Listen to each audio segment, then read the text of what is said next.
there are great men out here, but there are more weak men out here pretending to be strong. What does that look like, Sarah?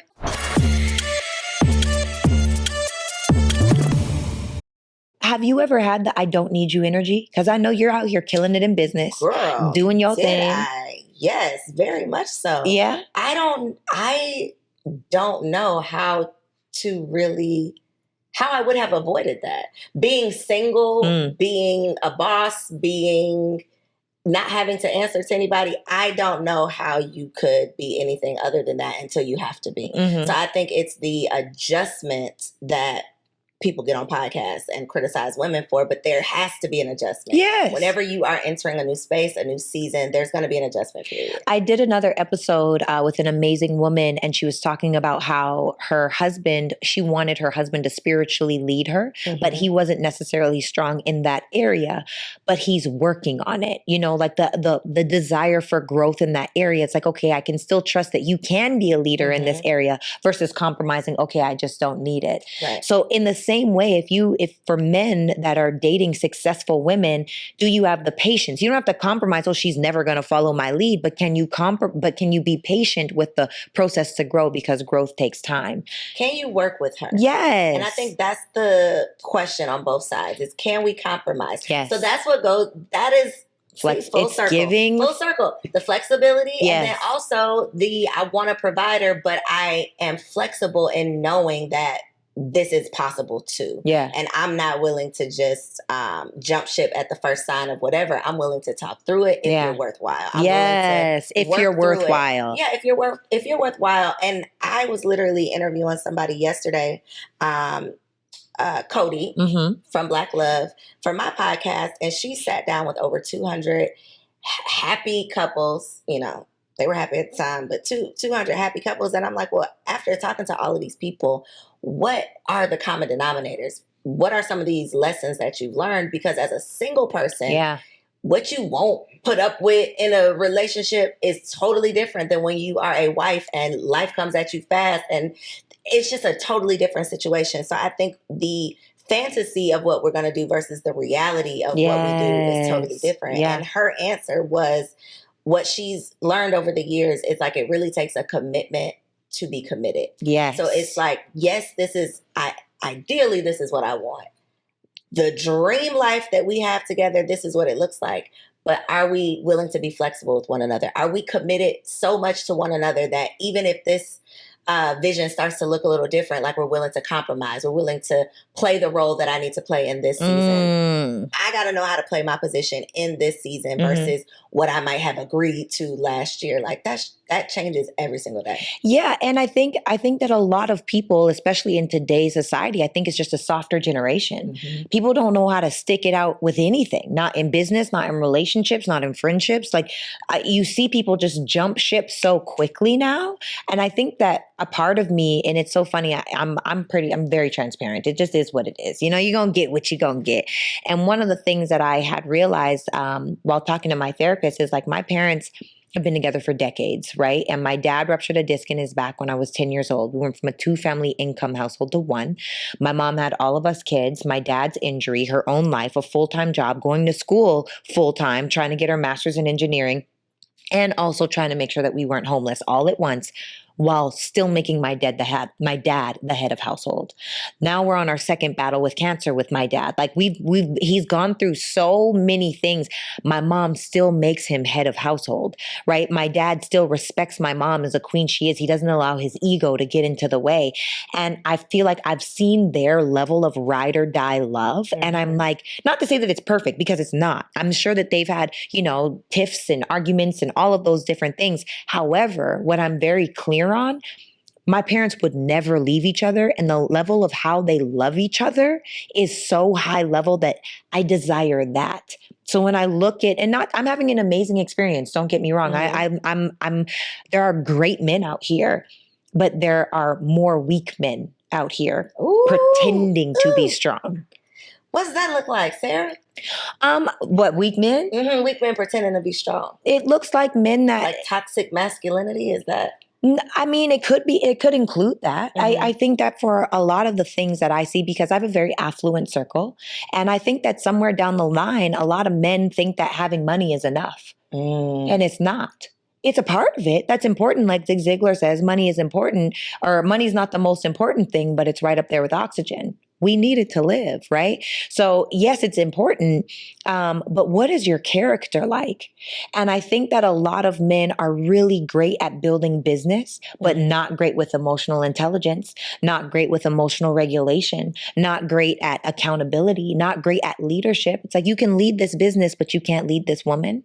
Right. And I actually saw in a podcast, there was a woman that was saying, weak men make women masculine. Strong men make women feminine, because we can trust and just take off our armor. So for me, I'm not even speaking from personal experience, because again, I'm having a great experience. Now I'm having a really great experience. However, I think that men pretend to have all the answers. And it's like, well, look at all this stuff that I have. Okay, well, when you take away the stuff, who are you really? And if you can't look in the mirror and be proud, if you can't set clear, healthy boundaries, if you can't put yourself and make yourself into a person that other people look at and it's like, I have to respect you because of the way that you carry yourself and that essence. And there's always going to be haters, but we don't care about them. But you are what you say that you are. I think that that's a whole different type of man, you know? I think that it's really a societal thing, because I don't think women are necessarily holding men to those standards. I think the women who are few and far between. Yep.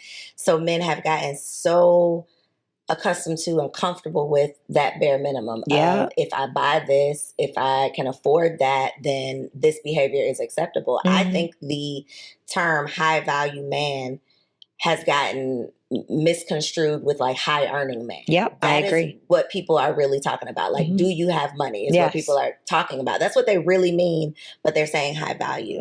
But to your point, high value, in my opinion, is actually having values. You know, like, what are your values? What are your morals aside from your money? Like, money don't make you cool. Period. Money doesn't make you a good person. Money really just highlights who you truly are. It gives you free reign to be the asshole or, you know, the amazing person whoever you truly are deep down inside. So I think that we, just Black people, period, have to start valuing something other than money. Because even as, you know, if we start talking about like celebrities and influencers, we are okay with bad behavior as long as there's some money behind it. We are okay with celebrating anything that is quote unquote successful based on money. And that is a cultural thing. For sure. I think. So I think how we view that culturally is indicative of our, you know, relationships. Yeah, it's in our music. It's in everything. It's in our art. It's in everything. And it's degrading, really. And I don't think that people necessarily understand how subliminal the degrading message is. And then to perpetuate that same degrading message, right? That's why, I don't listen to a lot of things. I don't watch a lot of things. People make fun of me because I live under a rock, as one of our guests has said. Like, I don't know much about much. I only know what I know. You know, I stay in my lane and I stay out the way. But I do think that there is danger in not having a standard. And I think that it's our most beautiful opportunity to set standards in our own lives. So how did you know that your husband was your husband? And how did you start taking a lead? Like, what did you have to do to be that feminine woman? Oh, wait. So how did I start taking a lead? No. How did you know that your husband was your husband? And how did you start trusting his lead for you to fall into your feminine? Okay. I would have to say, as cliche as it sounds, on the very first date we went on. So it had been, you know, a couple of weeks between the time we actually met and the first date that we went on. But leaving that first date, we went to dinner and I felt like he might not be my husband, because I've had those dates where it's like, oh, you know, you're gonna be my husband. Let me put my name with your last name. So it wasn't that, but it was, I like this guy. Like, if he's not the one, I at least want to know him. Like, I want to know him. That's how I felt. Like, we had such a great conversation. It was so natural. It was not the typical showing up as who you think you need to be on a first date. It was very much so. I'm tired of all of that. This is who I am. Hello. Yes, this is who I really am. This is, where I am in life. These are the things that, I'm working on. Who are you? And we just had a very friendly conversation. And we literally grew into friends from there. So he had actually been married previously. Mm-hmm. I felt like I'm not about to get into a relationship just to be in a relationship. He felt the same way. But because he had been married, I'm like, well, you need to do whatever you need to do to make sure that when we get into a relationship, like, we are ready to be in a relationship. Yes. So, I don't know what he was doing, but I gave him a couple months to, figure that out. Yeah. And then when we finally decided we were going to be committed, that whole time leading up to that, which ended up being like 6 months, we were developing a friendship. So we had talked about everything. We had all of the conversations. We had just really got to know each other without the pressure of trying to be perfect. Yes. I love that. So it was just organic. It was organic. And he led. That is how I was able to follow his lead. I think so often, we have these conversations about submission, and I'm not going, why would I listen to? And it's that mindset comes from you choosing people you can't trust. Period. If talk about it.